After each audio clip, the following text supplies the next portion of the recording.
வேதனைகள் தீர்க்கும் பரவனடி காட்டும் வேதமனைத்துக்கும் வித்தாகும் கோதை தமிழை ஐந்துமைந்தும் அறியாத மானிடரை வையம் சுமப்பதும் வம்பு.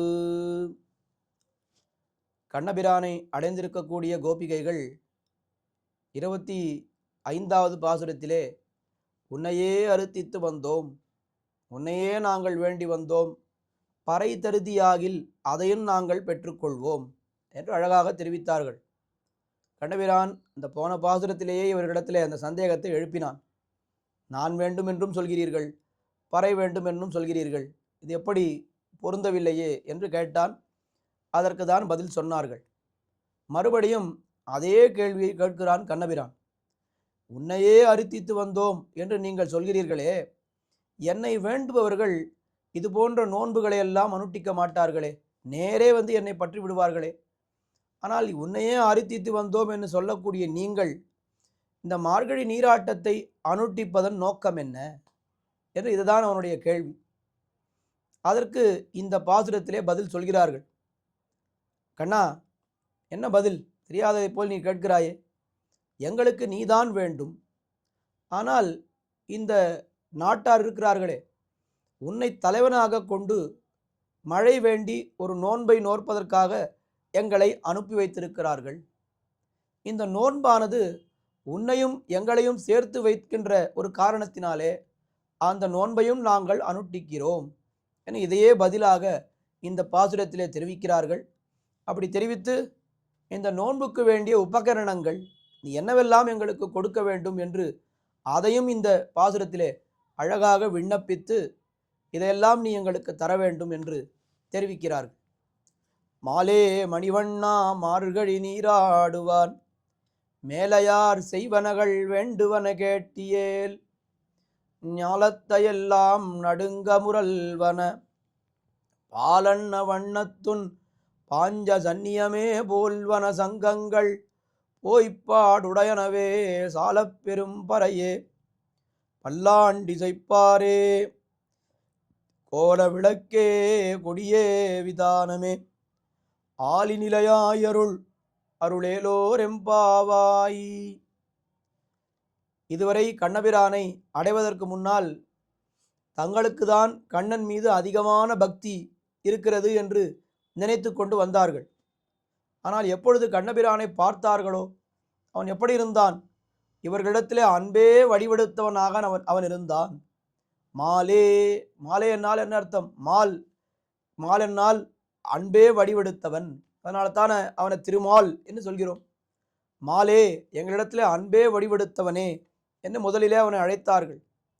எப்படி நீங்கள் தெரிந்து கொண்டீர்கள் எனக்கு உங்களிடத்திலே அன்பு இருக்கிறது என்று எப்படி தெரிந்து கொண்டீர்கள் என்று கண்ணபிரான் கேட்க, மணிவண்ணா, மணிவண்ணா என்னால் அந்த உன்னுடைய அன்பு உன்னுடைய நிறத்திலே அப்படியே தெரிகிறதே, உன்னுடைய திருமேனியிலே பிரகாசமாக தெரிகிறதே அந்த அன்பு. பொதுவாக நாம் யாரையாவது பார்த்தால் உடனே கண்டுபிடித்து விடுவோம், என்ன சோகமாக இருக்கிறீர்கள், என்ன சந்தோஷமாக இருக்கிறீர்கள் என்று. அவர்கள் எப்படி இருக்கிறார்கள் என்று அவருடைய அந்த உடலை பார்த்தே நாம் தெரிந்து கொண்டு விடுவோம்.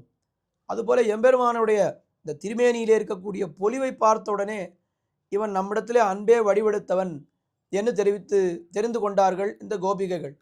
மாலே மணிவண்ணா மார்கழி நீராடுவான், மார்கழி நீராட்டத்திற்காக நாங்கள் வந்தோம் என்று சொன்னார்கள் இந்த கோபிகைகள். கண்ணபிரான் கேட்டான், அது என்ன மார்கழி நீராட்டம்? நான் கேள்விப்பட்டதே இல்லையே இப்படி ஒரு நோன்பு. இந்த மார்கழி நோன்பை பற்றி வேதங்களிலே எங்கேயாவது சொல்லப்பட்டிருக்கின்றதா? இதிகாச புராணங்களிலே இருக்கின்றனவா?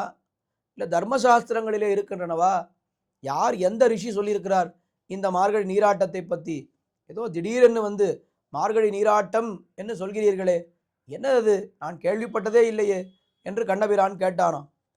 அதற்கு பதில் சொல்கிறார்கள், மேலையார் செய்வனகள். இந்த மார்கழி நீராட்டம் என்ன நீராட்டம், என்ன நோன்பு, இதை எப்படி அனுட்டிக்க வேண்டும், இதெல்லாம் வேதத்திலே பார்த்தால் கிடைக்காது, தர்மசாஸ்திரத்திலே பார்த்தால் கிடைக்காது. பின்ன எப்படி நாங்கள் தெரிந்து கொண்டோம் என்னால், இவையெல்லாம் சிஷ்டாச்சார சித்தம் என்று காட்டுவார்கள். சிஷ்டர்கள், உயர்ந்தவர்கள் எதையெல்லாம் அனுஷ்டித்தார்களோ அதற்கு சிஷ்டாச்சாரம் என்று பெயர். அப்படி எங்களுடைய பெரியவர்கள் அனுட்டித்ததை நாங்கள் அப்படியே அனுஷ்டிக்கிறோம். இப்போ நம்முடைய வீட்டிலே எடுத்து பார்த்தோமானால் பெரியவர்கள் நம்முடைய குலதேவதை, குல வழக்கம் என்ன இதெல்லாம் வைத்திருப்பார்களே, அது அப்படியே யார் குலதேவதையோ அந்த குலதேவதைக்கு என்ன, குலதெய்வத்துக்கு என்ன பண்ண வேண்டுமோ அது அப்படியே நாம் அனுஷ்டிக்கிறோம். இது எந்த வேதத்திலே சொல்லியிருக்கிறது இவர்தான் நமக்கு குலதெய்வம் என்று, எந்த தர்மசாஸ்திரம் சொல்லியிருக்கிறது? இப்படியெல்லாம் நாம் போய் கேட்கவே வேண்டாம், கேட்கவும் கூடாது. பெரியவர்கள் எதை செய்தார்களோ அது அப்படியே அந்த அந்த ஒரு பாதையிலேயே நாம் போக வேண்டும், பயணிக்க வேண்டும். அந்த உயர்ந்த கருத்து இங்கே தெரிவிக்கப்படுகிறது. கண்ணபிரான் கீதையிலே என்ன தெரிவித்தான்? யத்யத் ஆச்சரதி சிரேஷ்டா தத்ததேவ இதரோ ஜனாக. உயர்ந்தவர்கள் யாதொன்றை ஆச்சரிக்கிறார்களோ அதையே அத்தனை பேர்களும் பின்பற்றுகிறார்கள். இவர்கள் என்ன சொல்லிவிட்டார்கள்?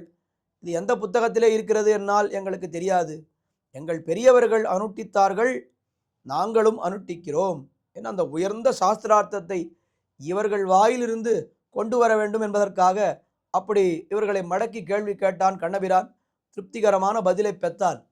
சரி, உங்களுக்கு என்ன வேண்டும்? மார்கழி நீராட்டம் நன்றாக சொல்லிவிட்டீர்கள், சிறிய குழந்தைகளாக இருந்தாலும் நன்றாக சாஸ்திரார்த்தத்தை எடுத்து சொல்லிவிட்டீர்கள், உங்களுக்கு என்ன வேண்டும் கேளுங்கள், நான் கொடுக்கிறேன் என்று கண்ணபிரான் சொன்னான்.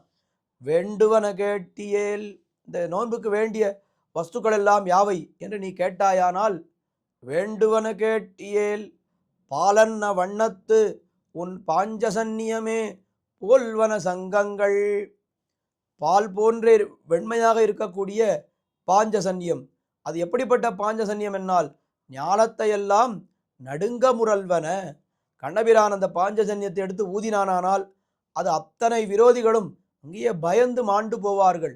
பாரத யுத்தம் ஆரம்பிக்கின்ற சமயத்திலே கண்ணபிரான் பாஞ்சஜன்யத்தை எடுத்து ஊதினான். ஊதின உடனே என்ன ஆனது? சகோஷோ தார்தராஷ்டிரானாம் ஹிருதயானி வியதாரயத்து என்று அந்த பாஞ்சஜன்யத்திலிருந்து வந்த ஒரு ஓசை சப்தம் இருக்கிறதே, அதுவே கௌரவர்கள் அத்தனை பேரையும் முடித்து விட்டது என்று பார்க்கிறோம். அர்ஜுனன் பிற்பாடு அடித்தது ஏற்கனவே மாண்டவர்களை, ஏற்கனவே செத்தவர்களைத்தான் அர்ஜுனன் அடித்தான் என்று பார்க்கிறோம். அப்படி ஞாலத்தை எல்லாம் நடுங்க முரல்வன பாலன்ன வண்ணத்து உன் பாஞ்ச சன்னியமே போல்வன சங்கங்கள். இந்த பாஞ்ச சன்னியம் போலே பற்பல சங்கங்கள் எங்களுடைய நோன்புக்கு வேண்டும்.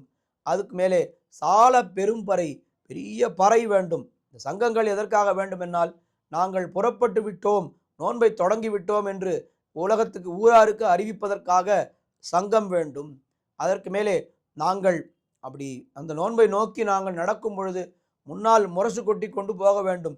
அதற்காக பொய்ப்பாடுடையனவே சால பெரும்பறையே என்று பெரிய ஓசைகளை எல்லாம் எழுப்பக்கூடிய பெரிய பறை வேண்டும். அதற்கு மேலே கோல விளக்கே, இருட்டிலே நாங்கள் செல்கிறோம் அல்லவா, அப்போ இருட்டிலே ஒருவருக்கொருவர் முகத்தை நாங்கள் பார்த்து கொண்டே செல்ல வேண்டும் என்பதற்காக எங்களுக்காக தீவட்டிகள் செல்ல வேண்டும். பெருமாள் புறப்பாடு கோயிலே நடந்தால் இந்த சந்நிதி தீவட்டி என்ன, பெருமாள் அந்த இருட்டிலே பெருமாள் புறப்பாடாகும் பொழுது பெருமாளுடைய முகத்தை நாம் சேவிப்பதற்காகவும் அடியவர்களுடைய முகத்தை நாம் சேவிப்பதற்காகவும் இந்த சந்நிதி தீவட்டியானது அதை எடுத்துக்கொண்டே வருவார்கள். அப்படி கோல விளக்கே கொடியே, நாங்கள் வருகிறோம் என்று நெடுந்தூரத்திலிருந்தே எல்லாரும் தெரிந்து கொள்ளும் விதமாக பெரிய கொடி வேண்டும். அதற்கு மேல் விதானமே, விதானம் என்னால் மேல்கட்டி, பனிக்காலத்திலே நாங்கள் செல்கிறோம், இந்த பனி எங்கள் மேல் விழாமல் இருப்பதற்காக இந்த விதானமானது எங்களுக்கு வேண்டும். இத்தனை வஸ்துக்களை எங்களுக்கு வேண்டும் என்று தெரிவித்தார்கள். கண்ணபிரான் கேட்டான், அதிகாலையிலே வந்து இத்தனை வஸ்துக்களை கேட்கிறீர்களே, நான் எப்படி கொடுப்பது? இத்தனை வஸ்துக்களை நான் எப்படி சம்பாதித்து இவ்வளவு சீக்கிரம் உங்களுக்கு கொடுப்பது என்று கண்ணபிரான் கேட்டான். அப்பொழுது பதில் சொல்கிறார்கள், ஆலிநிலையாய் அருள். என்ன கண்ணா, இதை கொடுப்பதா உனக்கு பெரிய கட்டம்? பெரிய லோகங்கள் எல்லாவற்றையும் ஒரே சமயத்திலே உண்டு உன்னுடைய சிறிய வயத்திலே வைத்துக்கொண்டு ஒரு சின்ன ஆலந்தளிரிலே நீ சயனித்து கிடந்தாயே, அப்படிப்பட்ட பெரிய காரியத்தை சேராத வஸ்துக்களை எல்லாம் சேர்க்கக்கூடிய சாமர்த்தியம் பகவானுக்கு அகிடத்த கடனா சாமர்த்தியம் என்று பெயர்.